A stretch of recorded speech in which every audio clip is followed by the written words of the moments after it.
अगर आपकी सैलरी हर महीने 1 लाख रुपए होती तो कितना अच्छा होता ना। या मान लो 2 लाख रुपए 2.5 लाख रुपए हर महीने सैलरी होती तो कितना अच्छा होता। चलो दूसरा क्वेश्चन पूछता हूं कि भारत में अगर आपकी सैलरी 1 लाख रुपए हर महीने की है तो आप कितने अमीर हैं। 50,000 रुपए अगर आपकी सैलरी है तो आप कितने अमीर हैं। मैं आपको आंसर भी बताता हूं लेकिन उससे पहले इसको गूगल करके देखिए कि इसका आंसर क्या आता है। अगर आपकी सैलरी 1 लाख रुपए 1.25 लाख रुपए हर महीने है तो आप भारत के टॉप 5% लोगों में है। टॉप 5% मतलब 95% लोग आपसे गरीब हैं। अगर आपकी सैलरी हर महीने 50,000 रुपए भी है तो आप भारत के 70% लोगों से 70% लोगों से अमीर हैं। 70% लोग आपसे गरीब हैं। हमें लगता है ना कि हमारी सैलरी आ रही है कुछ 1 लाख रुपए 50,000 रुपए 20,000 रुपए। बहुत सारे लोगों को लगता है यार सैलरी और बढ़ जाती है। भारत की ज्यादातर लोगों की सैलरी 10 से मतलब उनकी मंथली इनकम 10,000 रुपए के आसपास होती है। और आज की वीडियो हम यही बात करेंगे कि अगर आपकी सैलरी 10,000 रुपए 15,000 रुपए मैक्सिमम 20,000 रुपए है तो भी आपको इन्वेस्टमेंट कैसे करना चाहिए, फिर आपको सैलरी मैनेजमेंट कैसे करना चाहिए, 10,000 रुपए में कैसे जिए, 20,000 रुपए में कैसे जिए हर महीने। और इसमें कोई जितने भी मैथमेटिकल फॉर्मूला आपने फाइनेंस के फॉर्मूला आपने पढ़ा होगा, सुना होगा, वीडियोस में देखा होगा, इन्वेस्टमेंट के रूल्स पढ़े होंगे, वो सारे के सारे धरे के धरे रह जाते हैं जब आपको पता चलता है कि मेरी सैलरी तो 15,000 रुपए है और उसमें से मकान मालिक को किराया देना है, बच्चे की फीस जानी है, घर का राशन आना है। और कितने सारे लोग तो हर महीना केवल 25,000 रुपए 50,000 रुपए तो घर का रेंट दे देते हैं, ईएमआई दे देते हैं। और तुम्हारी सैलरी ही केवल 15,000 रुपए है, 10,000 रुपए है। कैसे घर चलेगा। इसी को समझेंगे, साइंटिफिक अप्रोच से समझेंगे, बिल्कुल स्टेप बाय स्टेप प्रोसेस से समझेंगे। सबसे पहले बात करते हैं कि ये जो हमारी सैलरी है उसमें सैलरी मैनेजमेंट का एक बहुत ही फेमस रूल है, नियम है, और आपने भी कई बार सुना होगा 50-30-20 का रूल। मतलब जो आपकी, लेकिन ये रूल आपके लिए एप्लीकेबल नहीं है। मैं पहले बता दूं फिर एक्सप्लेन कर रहा हूं कि रूल क्या है। ये रूल है कि आपका जो इनकम है, मंथली इनकम है जो आपकी, उसका 50% मतलब 50% आप अपने नीड्स में लगाओ। मतलब जो आपकी आवश्यकताएं हैं, जो बेसिक चीजें हैं, जो बेसिक नेसेसिटीज है। जैसे आप बिना घर के तो नहीं रह सकते, तो रेंट देना या ईएमआई देना, राइट, मेंटेनेंस देना, बिजली का बिल देना, कम से कम एक टेलीफोन का या मोबाइल फोन का बिल देना, खाना राशन इसका बिल देना, घर की दवाइयां, बच्चे की फीस, आपके लिए बेसिक चीजें जो आप खरीदते हैं महीने में अपने लिए, ये सब चीजें तो बेसिक है। इसके बिना तो आपकी जिंदगी चल ही नहीं सकती। ये बेसिक है, ये नीड है। इसमें 50% मतलब 50% आपको देना चाहिए। मतलब आपकी अगर सैलरी 10,000 रुपए है तो 5,000 रुपए में ये सारी चीजें मैनेज होनी चाहिए। आइडली आप नहीं कर पाओगे। या अगर आपकी सैलरी 20,000 रुपए है तो 10,000 रुपए में ये सब कुछ होना चाहिए। भाई 5,000 रुपए में कह रहे हो सब कुछ मैनेज हो जाए, राशन ही आता है 3,000 रुपए का और 5,000 रुपए घर का किराया है, तो 8,000 रुपए तो यही हो गए। लेकिन नियम समझते हैं, फिर मैं बताता हूं इस नियम को मॉडिफाई करके आपके लिए कैसे यूज करेंगे। दूसरा है 30%। 30% इज फॉर योर वांट्स, जो आप अपनी जिंदगी में चाहते हो, जो लाइफस्टाइल को अपग्रेड करते हो। जैसे नया फोन लेना, घर में टीवी लेना है। बिना टीवी के भी आपका काम चल जाएगा ना। लेकिन जिसकी सैलरी 10,000 रुपए है 15,000 रुपए है वो भी तो घर में टीवी रखता है, फोन रखता है, राइट। और रखना भी चाहिए, क्यों नहीं रखना चाहिए। तो आपको अपनी जिंदगी भी तो थोड़ी सी बेटर करनी है ना। जिंदगी में थोड़ा आराम भी तो चाहिए, जिंदगी को भी तो थोड़ा सा जीना है। इस चीज के लिए जो आप अमाउंट निकालते हो उसको हम कहते हैं कि 30%, मतलब आपकी जो टोटल इनकम है मंथली उसके 30% में 30% में वो चीजें इंक्लूड करो और रिमेनिंग 20% इन इन्वेस्टमेंट, सेविंग। अब प्रॉब्लम यहां पर आ जाती है कि जब सैलरी हमारी 10 से 20,000 के बीच में होती है तो ये सारे के सारे नियम धरे के धरे रह जाते हैं। तब ये नियम आपके लिए एप्लीकेबल नहीं होते। आप कोशिश करोगे अप्लाई करना, तभी भी अप्लाई नहीं कर पाओगे। तो फिर क्या ये नियम हमारे लिए बेकार है? नहीं, ये नियम बेकार नहीं है। इस नियम को मॉडिफाई करके यूज किया जाता है। पहले तो हमें नीड, वांट और सेविंग या इन्वेस्टमेंट, इन तीनों में अंतर समझ में आ गया। लेकिन इसका जो प्रोपोर्शन है, इसका जो अनुपात है 50, 30, 20, उसको हम लोग चेंज करेंगे। वो होता है 80, 10, 10। 80%, 10%, 10%। आपकी बेसिक नेसेसिटीज ही 50% में, 5,000 रुपए में या 10,000 रुपए में नहीं फुलफिल होंगे। आप रेंट पर एक मकान किराए का लेकर रहते हो, बिल्कुल अंदर के इलाके में, जहां पर रोड्स अच्छी नहीं है और टॉयलेट भी अच्छे नहीं है, जहां पर ज्यादातर लोग चाहते नहीं कि मुझे यहां पर रहना पड़े, वहां पर भी कम से कम 3,000 रुपए का कमरा आता है। और 3,000 रुपए का कमरा आता है, आप नहीं ले पाओगे, राइट? नहीं कर पाओगे उसे। आप 5,000 रुपए में मैनेज नहीं कर पाओगे। तो आपके लिए, नीड्स के लिए फुलफिल करने के लिए 80% अलाउ है। मतलब अगर आपकी इनकम 10,000 रुपए हर महीने की है, तो 8,000 रुपए आप इन चीजों में खर्च करिए। और अगर आपकी इनकम 20,000 रुपए है, तो आप 16,000 रुपए इसमें खर्च करिए। अब आपको लग रहा होगा ना कि 8,000 रुपए में तो हो सकता है। हाँ जी, हाँ जी, हो सकता है। और 1,000 रुपए रखिए अपने लाइफ को अपग्रेड करने में। 1,000 रुपए रखिए अपने लाइफ को थोड़ा सा बेटर करने के लिए। और इस बेटर करने में बहुत अच्छा होगा कि अगर आप पार्टी करने, टीवी लेने, इन चीजों के बजाय कुछ सीखने में, कुछ लर्न करने में, कुछ स्किल को इंप्रूव करने में, कुछ बेटर करने में, अगर आप इन 1,000 रुपए को खर्च कर पाए या कम से कम 500 रुपए खर्च कर पाए, तो आपकी इनकम को इंक्रीज करेगा वो कल को। और बाकी 1,000 रुपए सेविंग या इन्वेस्टमेंट में। जब मैं सेविंग या इन्वेस्टमेंट की बात करता हूं ना, तो इसमें एक इन्वेस्टमेंट तो होता है अपने ऊपर, खुद के ऊपर। मैं हमेशा बोलता हूं कि अगर आपकी इनकम कम है, सैलरी कम है, तो अपने ऊपर कुछ खर्च करो। अपने ऊपर खर्च मतलब नए नए टी शर्ट ले लेना, नए जूते ले लेना नहीं, नए मोबाइल ले लेना नहीं। अपने ऊपर खर्च करो मतलब अपने आप को थोड़ा सा बेटर बनाओ, अपने आप को कुछ सिखाओ, कुछ पढ़ो, कुछ लर्न करो, कोई नई चीज सीखो। ऐसी चीज, ऐसी बात, ऐसा स्किल जिससे आपकी आमदनी बढ़े। अगर आज आपकी सैलरी 10,000 रुपए है, तो कल को 15,000 रुपए हो जाए, 20,000 रुपए हो जाए। 20,000 है तो आपकी सैलरी 25,000, 50,000 हो जाए, तो 10,000 रुपए इन्वेस्ट।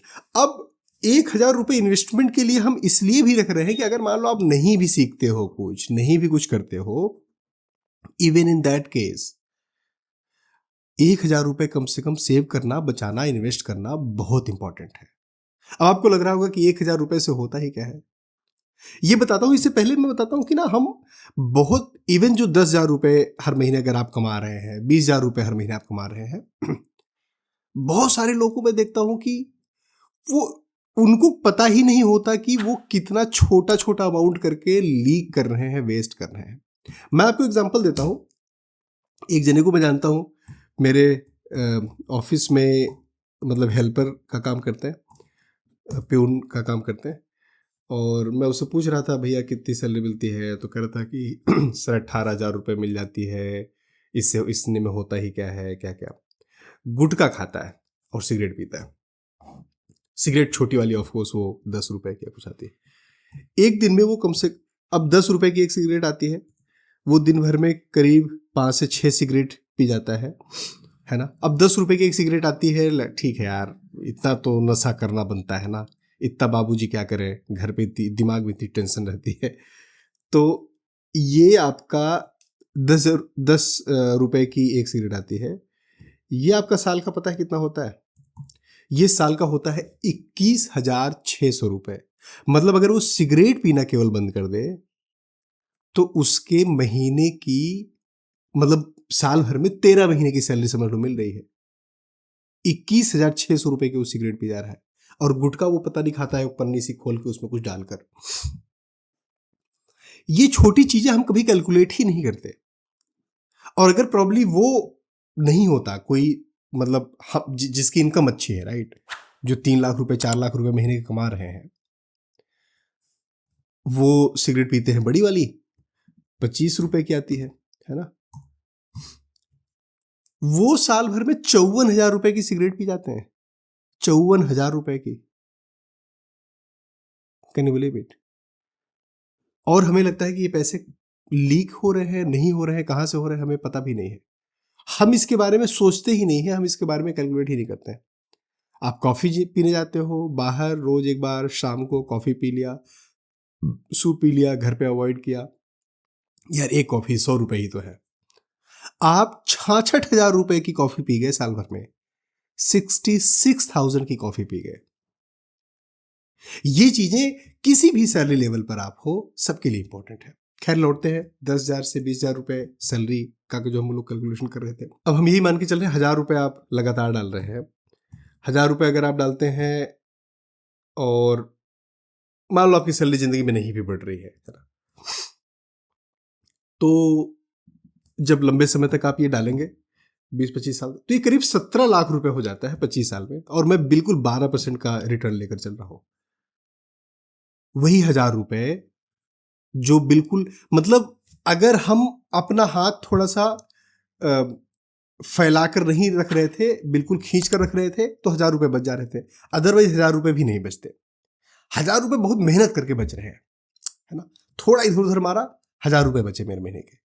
उस 1,000 रुपए से 17 लाख रुपए, मतलब प्रोबेबली आपका बेटा तो एजुकेशन कर लेगा, प्रोबेबली आपका बेटा तो ढंग से पढ़ाई कर लेगा, प्रोबेबली आपका बेटा तो किसी चीज में चला जाएगा। मैं ये नहीं कह रहा हूं कि 17 लाख रुपए एनफ होंगे उस समय जब वो पढ़ाई करने जाएगा, बट आपसे तो बेटर कर लेगा।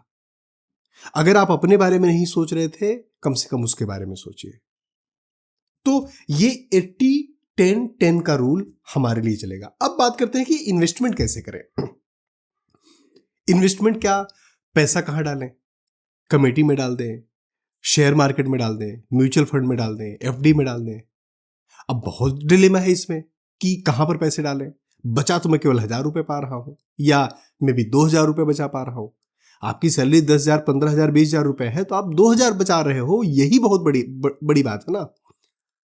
अब उससे ज्यादा तो मैं आपसे एक्सपेक्ट नहीं कर सकता कि उससे ज्यादा आप बचाओ। 2,000 रुपए आप बचा रहे हो या 1,000 रुपए बचा रहे हो, उसको हम लोग 3 पार्ट में डिवाइड करेंगे। पहले तो एक मोटा मोटा जो मोटी कैटेगरी होती है कि पैसे हमें जो बचाए जाते हैं, हमेशा जिंदगी में कम से कम 3 पर्पस तो जरूर रखो। इन 3 पर्पस के लिए पैसे बचाने चाहिए, और वो पर्पस हर किसी की जिंदगी में होता है, हर किसी की जिंदगी में आता है। पहला पर्पस है, पहली चीज है, पहला जरूरत है, पहला गोल है इमरजेंसी। जिंदगी में कभी भी इमरजेंसी आ सकती है, कभी भी समस्या आ सकती है, कभी भी प्रॉब्लम आ सकती है। अगर आपने वो पैसे इमरजेंसी के समय इमरजेंसी के लिए नहीं बचाए हैं, तो आप लोन लेंगे, और एक बार आप ईएमआई के ट्रैप में फंस गए, एक बार ईएमआई के चक्कर में फंस गए, तो बहुत डिफिकल्ट है ये 10 से 15,000, 20,000 रुपए की नौकरी करते हुए कोई 30,000, 50,000 रुपए का कर्जा चुकाना। मैंने देखा है लोगों को कर्ज के बाद अगला कर्ज, फिर उसको चुकाने के लिए अगला कर्ज, कर्ज के ट्रैप में फंसते हुए। मैंने देखा है लोगों को 50,000 रुपए का कर्ज लेकर उसे 2 साल के अंदर ही, कौन बोले कि उस 50,000 रुपए को और कम कर ले, उस 50,000 रुपए का 2 लाख रुपए बना दिया। मैंने देखा है कई सारे लोगों को पर्सनल लोन लेकर स्टॉक मार्केट में इन्वेस्ट करते हुए। पागलपन है ये, इंसेन है ये, नहीं करना है। तो हम जो 1,000 रुपए बचा रहे हैं, 2,000 रुपए बचा रहे हैं हर महीने के, किसी भी तरीके से बहुत जुगाड़ करके, बहुत हाथ खींच के, उसको 3 पार्ट में डिवाइड करेंगे। उसका 30%, मतलब अगर आप 2,000 रुपए बचा रहे हैं तो करीब 666 रुपए के आसपास, 33% या 30% मान लो, तो 600 रुपए ये हम डालेंगे इमरजेंसी के लिए बचाएंगे।